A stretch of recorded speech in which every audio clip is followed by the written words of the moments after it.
Lokrajya news 24 नवा शोध नवी बातमी। पुणे लोकसभा मतदारसंघाकडे राज्याचं लक्ष लागलंय। या मतदारसंघात भाजपकडून मुरलीधर मोहोळ, काँग्रेसकडून रवींद्र धंगेकर आणि वंचित बहुजन आघाडीकडून वसंत मोरे मैदानात आहेत।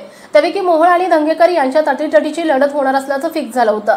4 फेऱ्यानंतर मोहोळ यांनी आघाडी घेतली। सर्व फेऱ्या पूर्ण झाल्यावर पुणे लोकसभेच्या आखाड्यात मुरलीधर मोहोळ यांनी धंगेकरांना चितपट केलाय।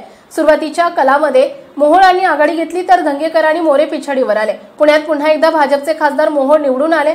4 फेऱ्यानंतर पुण्यात भाजपच्या मुरलीधर मोहोळ यांनी 27,598 ची आघाडी घेतली। मोहोळ आणि धंगेकरांच्या कसबा मतदारसंघातून 5,131 मतांची आघाडी घेतली होती। कसबा मतदारसंघात मुरलीधर मोहोळ यांना 17,751 मते तर रवींद्र धंगेकरांना 12,620 मते मिळाली।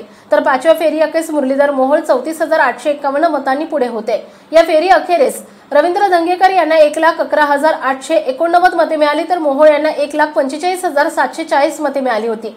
आता 6व्या फेरी अखेर मुरलीधर मोहोळ 37,693 ने आघाडीवर होते।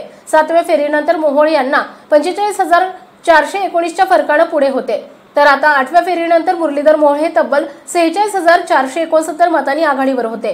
10 फेऱ्या झाल्यानंतर मोहोळ 50,000पेक्षा जास्त मतांनी लीडवर होते। ते लीड वाढता 70,000च्या आसपास गेले। अखेर एवढा लीड तोडणं धंगेकरांसाठी आव्हानच होतं। अखेर मुरलीधर मोहोळ 81,037 मतांच्या फरकाने विजयी झाले। महाराष्ट्रातील महत्त्वाच्या आणि ताज्या बातम्या पाहण्यासाठी आजच आमच्या लोकराज्य न्यूज 24 न्यूज चॅनलला YouTube वर सबस्क्राइब करा आणि बेल आयकॉन प्रेस करा।